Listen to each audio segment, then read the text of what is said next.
Good afternoon, everyone. Again, I missed a few days of reflection.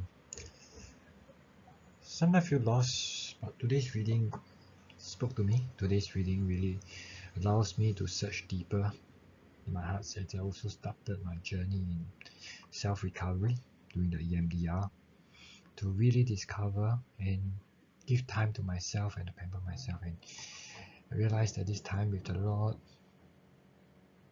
although it may be a short 5-10 minutes, I think this is really a good time that I can focus on the Lord, my God.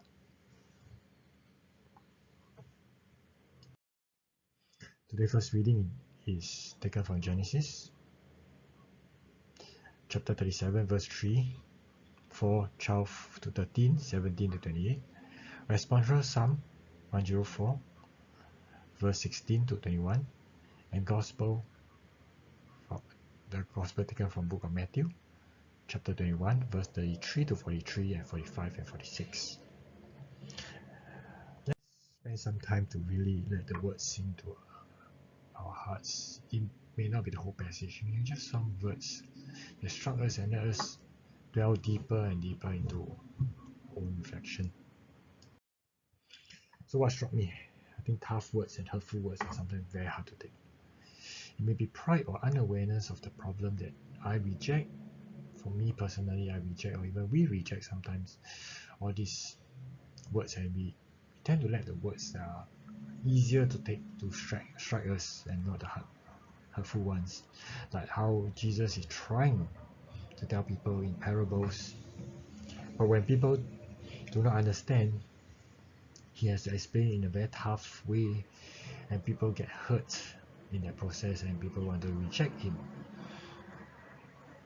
And that's happened to me a lot of times, especially when I'm discussing my things with my wife. The way that her tone sometimes will just irritate the hell out of me.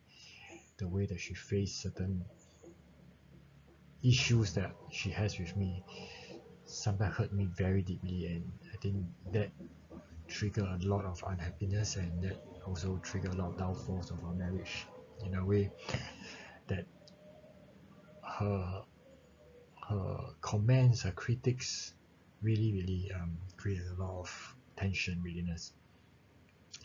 Although what she say makes some sense, but I tend to doubt her intention of saying that. I think it hurts, and letting it bury my heart, and think that it's really unhealthy and not able to let go. Even sometimes I manage to take in the comments and try to change unwillingly. I change to an extent of sometimes, so those people know me earlier on, may know I may change the stage that I became very unhappy, very upset, and sometimes I cannot even recognize myself. I think that is the unwillingness and not changing for the right purpose, not recognizing the intention at times, and doubting it. So I hope that I will be able to practice more wisdom and knowledge to be able to change for the better, right, in the right way, in the right context.